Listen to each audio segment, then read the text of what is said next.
So for every research that you do, what you do, do you now normally narrow down your subject in the beginning or later? I'm sorry.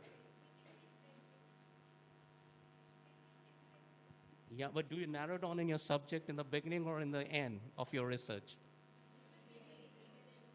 Okay, that means you already finished your research. Okay, never mind. So, so you're just trying to narrow down on one aspect of your research, right? So you said the bread part or something like that. So that was an example. So now let's come back to what I'm working on. So can I put how much more time we have?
when I say director of fire services, these guys are like, IAS kind of thing, they're IPS kind of thing. Those kind of people who've been maintaining the health of our nation, right? So, uh, have you been tracking any of the history of fire incidents which have been happening world over, right? So, this one, I was in London when this happened. I was driving back from my office and I can see this tower is burning. So, if you talk about Europe, London is part of Europe. Europe has this mentality, but they say, the class of living is outstanding, no match for any other country around, right? Even to the when you come to talk about even United States, the reason they say this is because they have like minus 34, and the kind of system they have to protect you from heat is different from how the Americans do it. So it's pretty healthy. So I'm trying to address saying 2017 to, because I presented this in 2024. So I said we still had so many things happening in the world. I did not mention India, because in India, like we had like a whole lot of stuff happen after that. Many hospitals which got burned, and you know the Hong Kong towers which happened recently. One tower got burned, and all the seven got gutted. So, so there's an organization called NFPA, and NFPA stands for National Fire Protection Authority, right? Association or agency. So these guys are the ones who start documenting every aspect of the standards related to the fire. So, and the kind of documentation they did was there's something called a fire sprinkler system. How many of you know this?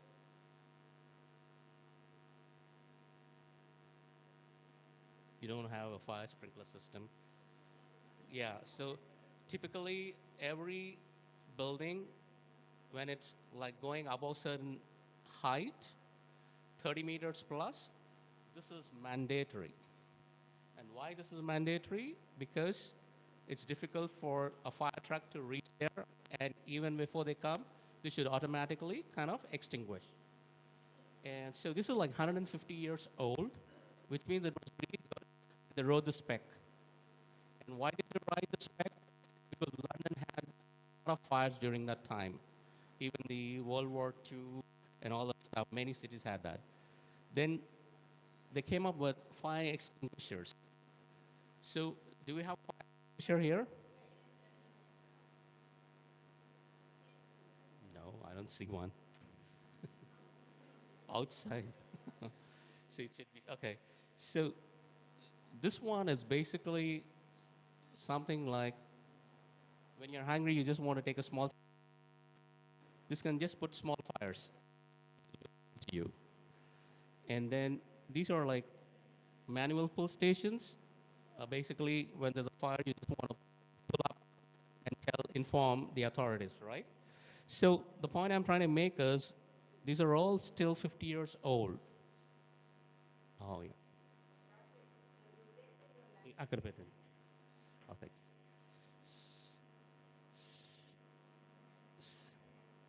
So all the stuff what we had, they were inventions during that 150 years back, right?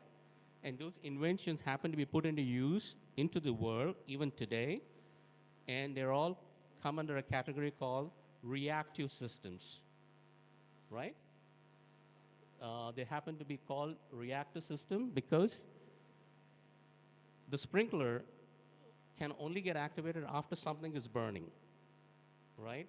And and once the sprinkler burns, or even the pull station, something happens and a human should go and press that and notify the authority. So what happens in reality when you have a fire at home? Whom do you call? What's the number? 101 or 102. So you have to know whom to call. And then if you look at the kind of lifestyle that's been changed over time from 100 years back, or for that matter, even 50 years back, what was 50 years back and what is now is different, right? How many, you see a plug and you see an extension box, and how many devices get connected to it? Because we have mobile phone, we have television, we have set-top box, we have every other thing, and we only have one or two sockets at the home, right? So, so we have an electronic overload. We have synthetic furniture. You know synthetic furniture? We have cushions or mattresses made of foam, and all these are like rapid, what do you call the agents to catch fire.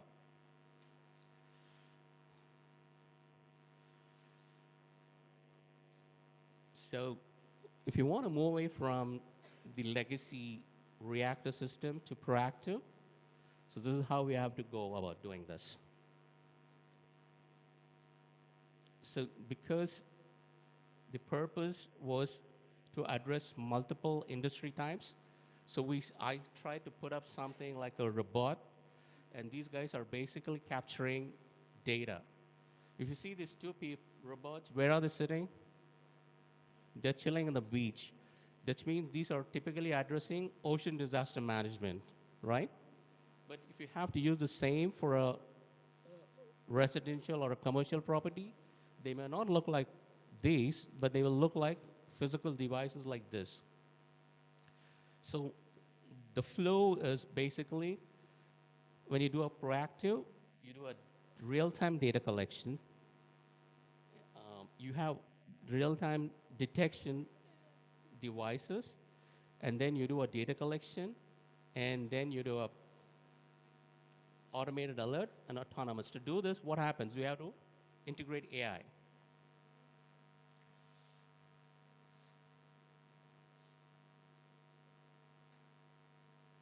So this is how is the solution that what was proposed, right? So, so we're converging. That means we're integrating all the different technology stacks to just address what one issue, which was trying to move away from reactive to proactive. So we're getting AI, IoT, GPS, digital maps, 5G, 6G. Anybody knows about BIM? Building Information Model. How many of you have gone with your parents to look for a new home to buy or an apartment? So normally when you go, the builder will show you a fly-through or a walkthrough of how your new place will look like, right? So that is done using BIM. So once you have a BIM, so if I do a BIM is nothing but a digital copy of the space. So if this is physical space I have, and then I do a BIM model of it, what happens? I get the complete infrastructure detail in the digital world, along with the tables. And then I'm going to say these tabletops are with wood. Then I'm going to do a risk assessment, saying there are like 100 tables, and if one table catches fire, the distance between them is like hardly 1 feet or 2 feet, and they all can catch fire within no time, right? So BIM can give you that information. And when I say digital twin, so what's happening is whatever calculations I'm doing of the this place, the moment I put sensors in this place to detect the temperature, visibility, atmospheric details, then we are actually creating a digital twin. That means this is a living classroom or a hall, and then I put sensors to detect the complete ambience, who's coming in, who's going out, what's the capacity of occupancy at what time. And that I'm going to be capturing 24 by 7. Then that becomes a digital. When I have,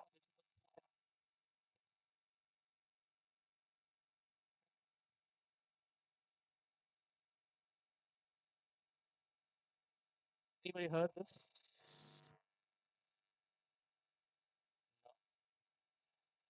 So the way it's going to help me is basically to simulate, right?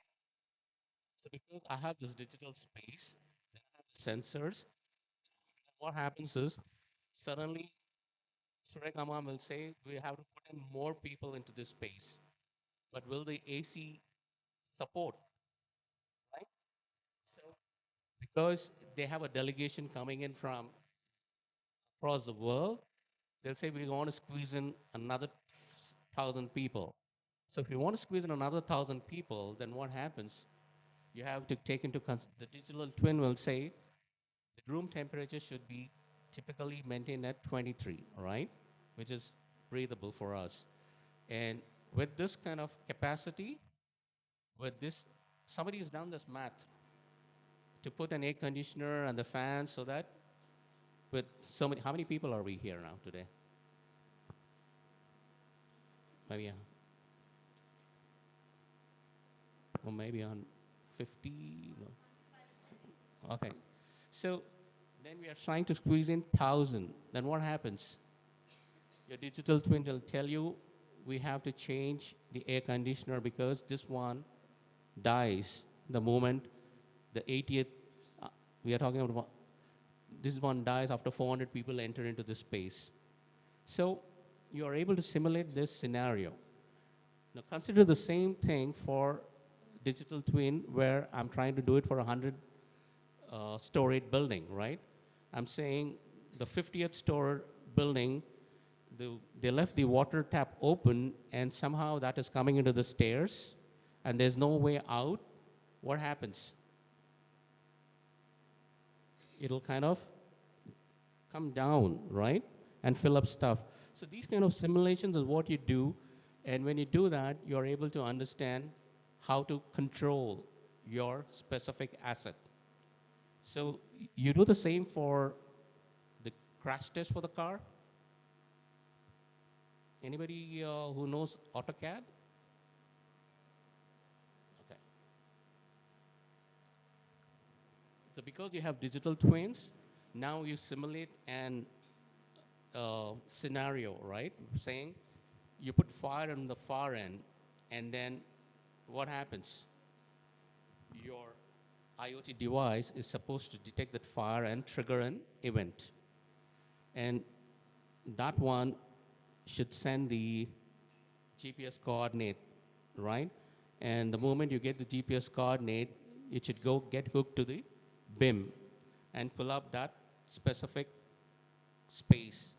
And that space should be sent to uh, the actual person on the cloud system. So when you say cloud, what happens? You're connected with your computer as well as your mobile, right?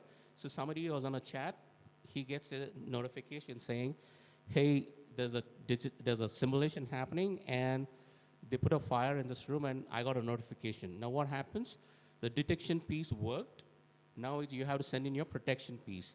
So every time you see a fire, do you send the fire brigade and do you drive all the fire truck here? No, right?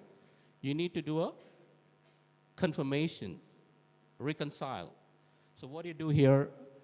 You send an autonomous vehicle or a drone. The faster is the drone. It all depends. If this is an oil and gas industry, what happens? They catch the flame spreads within no time. So if you detect a spark which is unusual, then you want to do a reconcile by sending in a drone saying, hey, something happened to the, what do you call, area one, where there's a spark. If you don't control it, all the other adjacent ones will gonna go burn. And once you get a confirmation, right, you just now send your protection systems autonomously, right? Is this all this is possible and doable as per you guys or girls? Yes. I'll not go further. I'll get back to the other stuff what I'm working beyond this. So this is where the thought process started, right? So I started with one industry called disaster management for high-rise building, and then I'm taking the same backend platform for ocean, mining, smart agriculture, precision agriculture, protecting national highways, stuff like that. I need a break. Okay?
World Cup, the recent match. Did you see the guys who were sitting, the coach and everything, everybody who were sitting this time? What kind of seats did they get this time?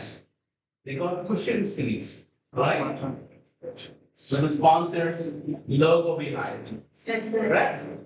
So what happens? Even in the sporting world, now they are shifting to comfort and cushioning, right? So the idea I put this uh, slide is basically to tell if I'm able to build a complete end-to-end solution or a platform to proactively detect a certain happening, I want to take down the same platform to another industry.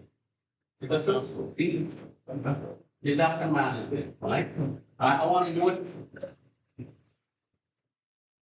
I want to move it to mining. So you know what mining is all about? And in India, what kind of mining do we do normally? Exactly. So in total, what is the disaster kind of disaster that can happen? That's right. Methane gas. So people with methane gas, what happens? Long term, they have a lot of problems. So earlier mining was drill down deep tunnel kind of thing, right? The depth. You go like this, and then you go like that. And nothing is predictable there. So everything is a black and white paper. And mining used to be something like a gamble, right? Suddenly somebody, one of you bright students would say, hey, go drill down there, drill down there, then you find some, what kind of mineral do you need? You are struggling. You need currently, what kind of mineral is in France? Tell me what kind of mineral can sell for high value? The EV cars need something which you can say, okay, drill here, dig here, and going to find something which we can, that ore what we can generate from here is helpful for the EV industry. And then what you do, the EV industry by 2030 is going to be of so many $1 billion. And that will mean 80% of this ore, right? So when you're trying to tell with a commitment, you'll find that ore in this place. How do you do it? Is it a gamble? Earlier it was a gamble, right? But we still had people who were able to predict, saying, hey, go to this place. You know your geography, you have school that you did. All that would say which mineral, which gold, which state, and all that stuff. So the knowledge does have that directive. Only that you have to go pinpoint where exactly, right? So we are now trying to move away from that manual paperwork to create a digital asset. So if you are able to do a digital asset of your classroom or your office workspace or an industry, why not just say because you have your platform ready for money? So you're going to bring in a digital mind. So instead of, I told you about building information management, then, so if I have to use the BIM as a pattern for mining, what do I do? Mining information model, BIM as building information model. If I do a mining information model, then what happens? I have to go level by level. When building, what I do, I simple level by level, but in terminology, what we give is, what do you say, which row, which wing, which building, which block. So those are like common terminology which the real estate guys have given. For mining, it's going to be similar kind of what you call categorization. But the labeling of the terminology is not different, right? It's not the level, then it's going to which sector, in which level, and stuff like that. So the idea of trying to bring us do it once and apply for some kind of industry, right? So if you're able to do it for why, then why not for? Yeah, very quickly. So here's the only thing what is different is We are not planning for a disaster here. Rather, we are trying to save our resources. So, what we are trying to do in climate change and water resources is called water neutrality. We want to achieve water neutrality. So, if you go look back, you know, Nidhi?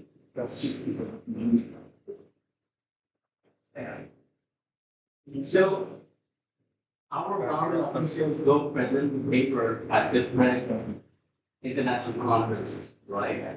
And there they will say we are truly carbon neutral by which year? We have a commitment to the world that India is going to be carbon neutral. That means our carbon emission is not which is now at 100%. We want to bring it around in year 2027 or something. To do that, what happens? The government will have to regulate principle and a process, and the industries will have to adapt to it.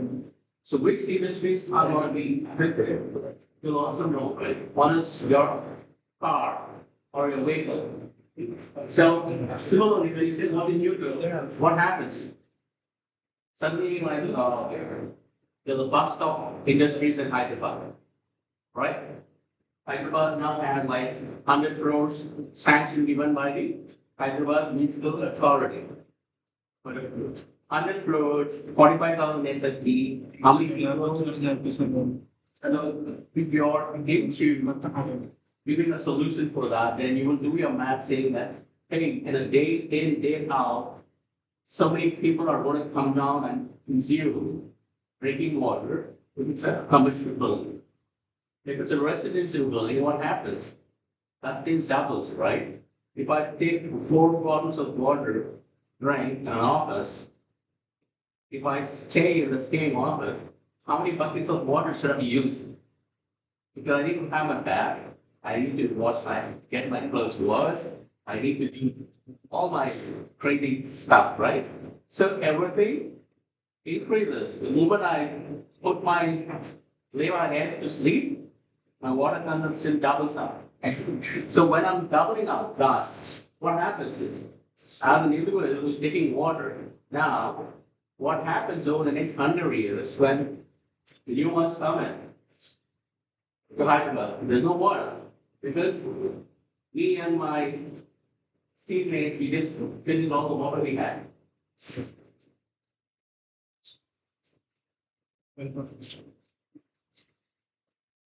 So this is where you were talking about what we found and TCS and all the corporates because they have huge employees coming into work and they're consuming water. They are supposed to give back to the community. How do you give back? People are recycling used water. That's the different thing. So when you say recycle, if I'm able to use, if I'm able to recycle water where I wash my hands, stuff like that, and use it for planting stuff, right? It's okay. But if I use the same thing for consumption, it may not be okay. But these guys have to stick to that because that's a government regulation. So to do this, you need an automation and you need a way how it's being done, right? And we can use the same platform even here. Right? And then we're talking about the here. Deep sea mining. So this one is basically comes into this slide because sort of previous slide we said after detection we are going to do what? Hand off to the protection. And when you do that hand off to the protection, what are we bringing in? We're bringing in autonomous robots, rovers, and humanoid robotics, right? And this is going to be more of a multi-terrain, right? So we are talking about the rover, which can go on the land, you get it in the sea, and then elevate. Okay? All this thing, we think you can use because now we have a digital asset. You have a digital asset, right? How many of you play games? Mobile games? Yes. PS4, PS5, Xbox 360. Nowadays, like you can actually play a game and chat with a person who's in a different country, right? It's cool. That wasn't cool. Yesterday back. Why is it cool? Because the kind of technology these guys are, they're all tied to the cloud, right? And what is that? Pushing generative AI. The technology was still there long time back when the gaming world came into picture, right? So, how many of you have an assembled computer in your home? Have an assembled computer? Anybody you know? You can assemble a computer at home? No. Yes. Okay, what kind of computer? This is a computer. It's a notebook. There should be a little thicker one like this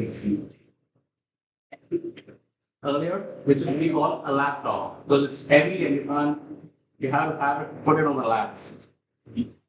The conventional desktop computer, right? It has a monitor, CPU, a keyboard, and a mouse. The four different parts, right? And in the CPU, you have something called when we moved away from the black and white to a color. You were still doing character in CIU, user interface, that's CUI, right? And from that was when Apple and Microsoft brought in something called Windows 3.1. So you moved from character to graphical like GUI. See, GUI, when you wanted to induce game, then how many of you guys play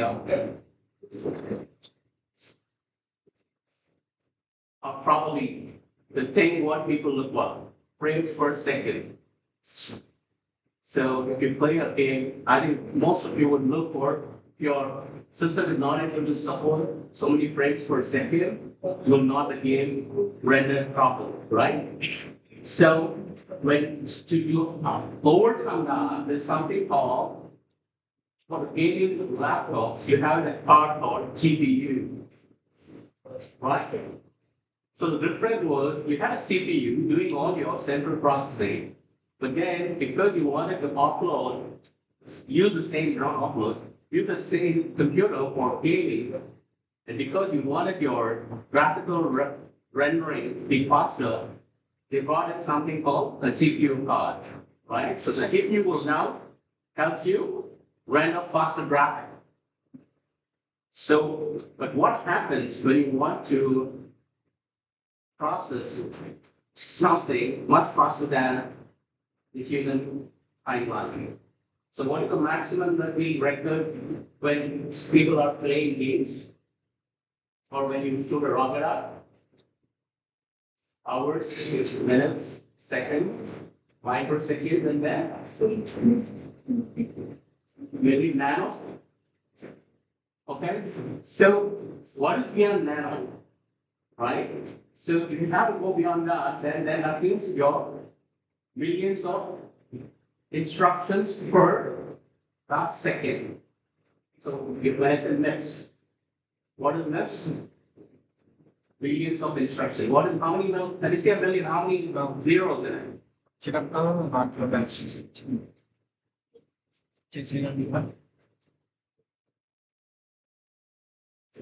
10 billion ఏమంటారు billion తెలుసు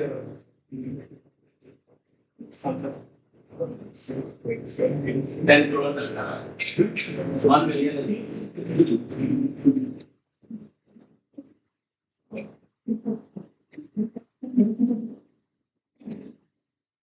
So the point I'm trying to make is when you say MIPN, we are talking about millions of instructions per second. So if you're trying to trigger a million of instructions per second, what's the kind of computing that you're asking? It's exactly where you want to defend an incoming missile with your what do you call it? When an incoming missile is coming, what do? You try to destroy it, right, with your own defensive system. Now, for that kind of system, what happens? It's supposed to calculate at a speed which is much faster than what we humans can do. Right? And it has to do from different aspects of where it's positioned. Because it comes here and the missile can change its orientation. Wait. So every orientation needs to be calculated and we have to predict where exactly it's going to fall, and before it falls to touch your coordinate, you have to intercept it. And to do that, that's where you have this high-end systems, right? The defense people use. And there's something called quantum computing. What is that? So the architecture of computing is changing based on the need, right? So coming back to the GPU prod, why did we have this sudden quantum leap of the generative AI? What did they do differently? You want to run your model. What is that you need? You need a CPU or a GPU? Why? Exactly. So you're just typing, I need a cake recipe, right? In Google now. So what Google is to do, it will just go search the base and give it to you. But when you go to GenAI, the whole stuff is different, right? It's taking that statement of yours, it's converting it into a vector, and then it's going and searching that vector in the vector repository called the train repo or the crawl repo on the internet. And wherever it finds the nearest neighbor, it's going to go pick that and start adding stuff. Anybody who do you have AI in your curriculum? So you would be knowing that, right? You start picking up and then it creates a real human-like language and gives it to you. Other than showing somebody else's work, it starts creating new work and it starts giving it to you, right? So that's where GPU comes to picture, right? So if we have to now go back to what we are doing, right? Um,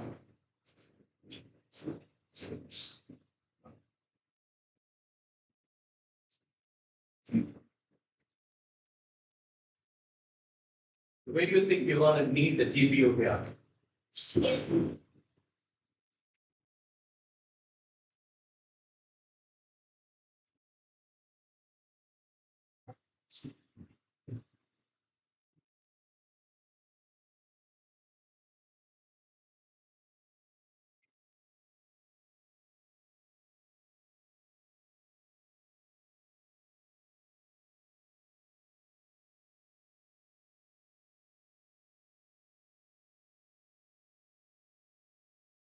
The question was, where do we need the GPU processing in a slide? So you answer that, I think they'll take you to a five-star hotel for a meal or something.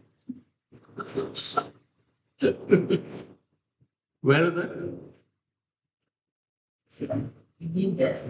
I just said. Oh.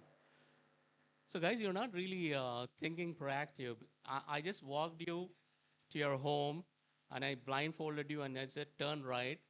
And then I said, get back to your home. So, you're not thinking, it's your home. So, we need here, right? And then when you started with AI, what kind of AI did we have? Like I started working with the IBM Watson since 2015, which means IBM already did their groundwork when? Where I mean, 2015, until IBM already did the groundwork, way ahead of that, right? And whatever there's something called, so I'm an ex-IBMer, I'm sorry, I didn't tell you that. So in the AI world, right, there's something called conversation AI, which is different from the Gen AI. So conversational AI is basically you tell the AI and you build a model saying, hey, just do this and don't do anything which is not in my model. But Gen AI, make me a shirt, make me a shirt with strawberry fruit. It'll just make that and give it to you. Can I really wear it? It doesn't bother. It'll just say, hey, stitch strawberries and then make a suit and wear it and go. But it's not viable, right? So, what does it mean?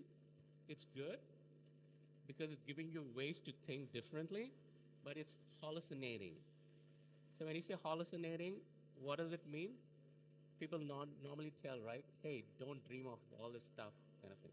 But it does hallucinate. So, what we need for us is we need to take the best of both. So conversational AI is a little difficult because you need to have your domain expertise. If I'm doing a conversational AI for Internet of Things or a banking system, I'm a guy who knows AI, right? So my expertise is into programming. My domain is not banking, but then I have to step into those boots. So I'll have to interface and integrate and work with that team to understand their problem and then kind of address their situation and come up with a solution. So all those kind of things were being done by a role called enterprise IT architect, right? So so I've been in, I had like different roles. So an enterprise architect, but the name itself says he's going to be the top chief architect for an enterprise who would work with, if it's aerospace and defense, I'm working with Boeing, right? And I'm working with the CIO and the CTO of Boeing, where we are saying, hey, another 20 years from now, how are we going to take it further? So we are talking 2015. I'm not sure many of you knew there was AI, but in IBM internally, we were working with customers, correct? So we have something called IBM Labs, where all the new technologies we start introducing to them. So we started working, and then we said, okay, fine. Why we start with enterprises to know what is the pain point. So what is that AI can do good? Repetitive tasks, right? So what is the kind of repetitive task for each of the industry? IBM started documenting it, and then they started pushing it. So they started with conversational AI. They started with, there's something, every AI goes with this normal terminology, entity, then indents, then the dialogues, and then all the grouping, right? On a similar basis, even the GenAI would go. So for us here, if you see from 2015 to 2026, things have changed a lot since OpenAI made it public, the GenAI, right? And the reason I quit my job also was because OpenAI has publicly announced their innovation. And with OpenAI being publicly announced, what happens? Everybody is an innovator now, right? Everybody is a researcher. If you want to research on something, saying, "Hey, I want to make a American cheesecake, what do you call, fused with Indian payasam," right? That guy is still going to give you that recipe, and he's going to very nicely give you all the steps to do it. It's only that somebody should take that lead and the boldness to go and do what the AI says. If it tastes good, the end result, you're a winner. If it tastes bad, you go tweak the AI. I'm sorry. You go tweak the AI and say, hey, that tasted bad. I just want you to correct it, right? So every time you're asking that AI to correct it, what is the backend doing? It's learning from your input. So there's a machine learning happening saying that, hey, I gave this. The end result was they physically went and cooked it and it was bad. So next time when a recommendation comes for that, I wouldn't do this. I would do something different, right?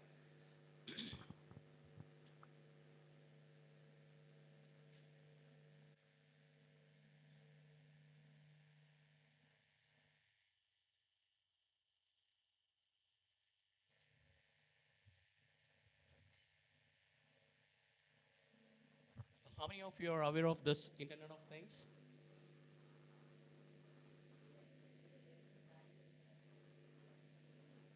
What exactly is it?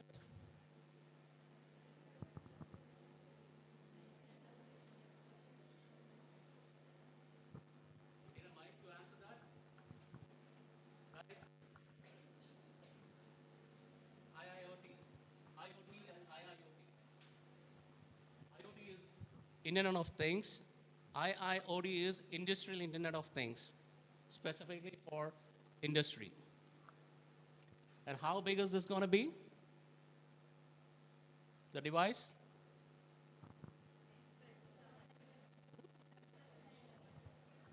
So like how big is it going to be like a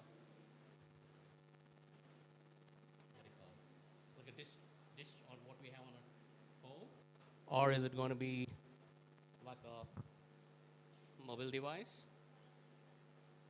Yeah, but I'm talking size of that device. How big is it going to be? Have you guys ever ventured into it? You're going to be the future of professionals, right? So apart from academia, there's a lot which comes on your phone as shots and whatever. Have you ever spent time to do that? Or do you have a robotics lab, right? Do you have an electronics lab too? No. Probably I should show you how big it is.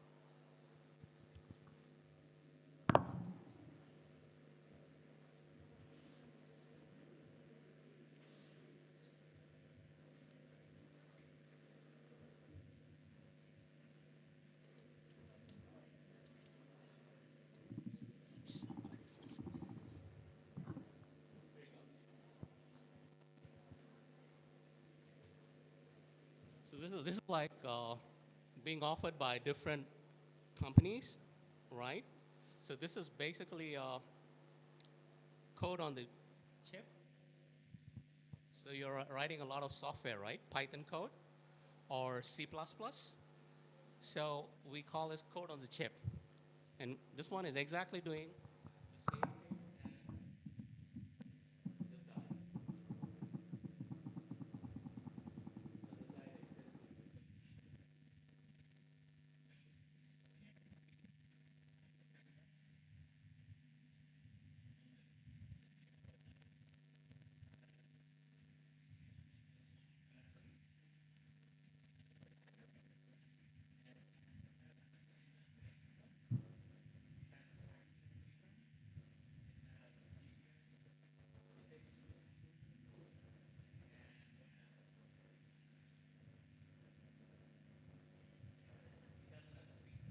guy is expensive.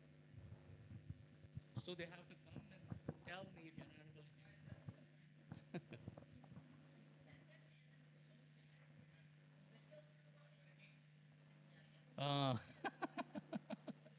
okay, so then I think so.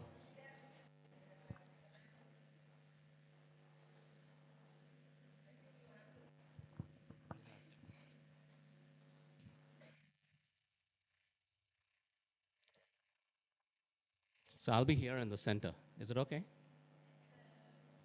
So this one, it's called an IoT device, Internet of Things, right? And when we're talking about moving the space to a digital twin, we will need this as sensors.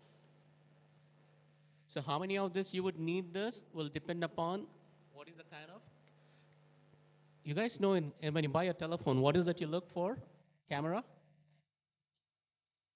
Camera configuration.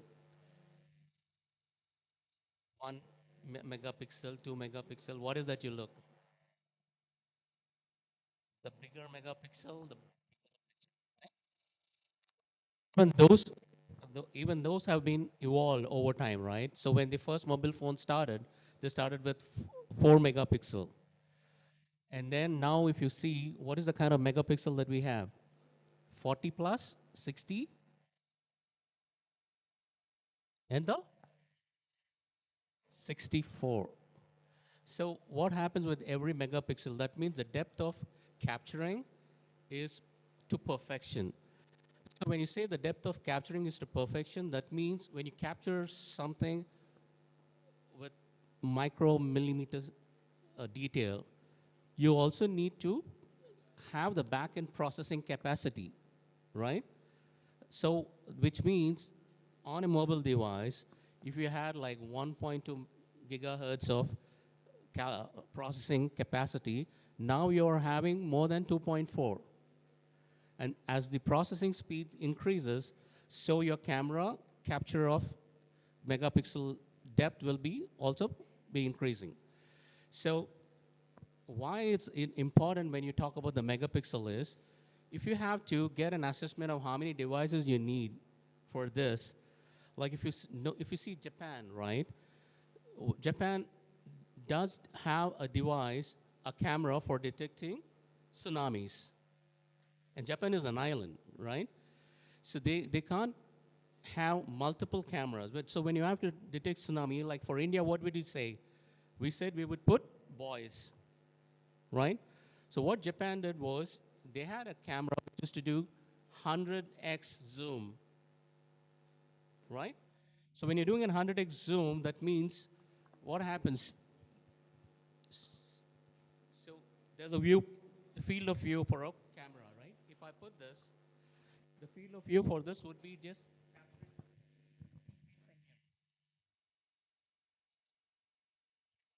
the moment I say I want to zoom, what happens? My field of view will reduce, right? So then if I want to capture 100x, then what happens? The number of devices will increase, the density. But the moment I say I just need to capture these bench people, I just need one here and one here. But the moment I say I want to capture depth, these two will not support, right? So same way, what happens is you will have a demand for these kind of devices because this will come in different specifications and for different applications. So if I have to, now just now I said this one has video recording, frame capture, audio capture, GPS, accelerometer, and what else? You can put it on a GPS. Yeah, there's a GPS SIM that you can put on. So with all the stuff and the capability that this device has, what are the different kind of applications do you think you can actually apply this to? Just bring out a list. Can anybody answer? I got my project, right? Other than that, do you think, hey, with this kind of device, we can also use it for something else? Hmm? I didn't get you. Sensor. Okay, so this one doesn't have, oh, that's called the optical sensor, right? When I say a camera, it's an optical sensor. The accelerometer is the vibration, right? So what it doesn't have is a thermal sensor. So I need to add a payload to it. Why do I need a thermal sensor? If I'm trying to use this for detecting a certain kind of, what do you call, infection or what do you call, disease on a plant, then probably I want to do a capture and see if that leaf has any insect sitting on it. So wherever I see the leaf temperature and the temperature of that insect higher, I just try to take that redness, right? So the different ways to do it. But I was saying beyond this, because you have a device as small of like this, is there an application where we can think about to use it? So that's where I'm going next. I spoke about this way of doing it, right? We said digital twin, robotics, AI, Internet of Things, 5G connectivity. So these are all good if for me to station it in a place and then start detecting what do you call, start recording information. But when I have a device like this, small enough, what is the next thing that I can think of? Or you guys can think of before I spill the beans? I'll take a sip.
I will show it.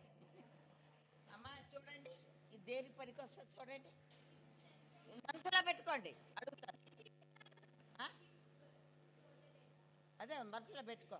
చూడు ఇదేటో తెలిసిన.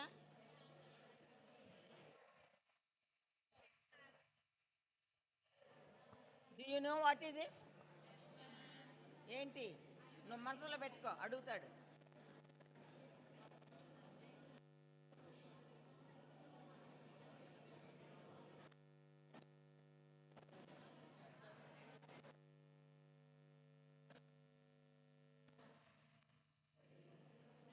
Camera.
అమ్మా ఇంకా సగమే మీరు విన్నారు, ఇంకా సగం ఉంది speech. Sir is taking so much care to explain what is going on in the world.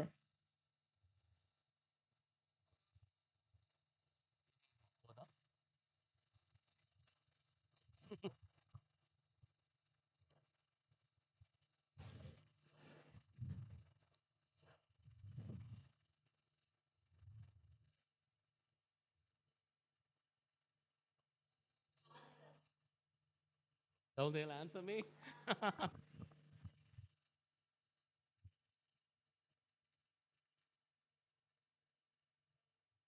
So what happens, right? So if you see the technology stack, I have this device. This guy has a 5G, which means I'm directly hooking to the internet. So everything which I capture is going to the cloud, right? So the cloud is going to be my backend.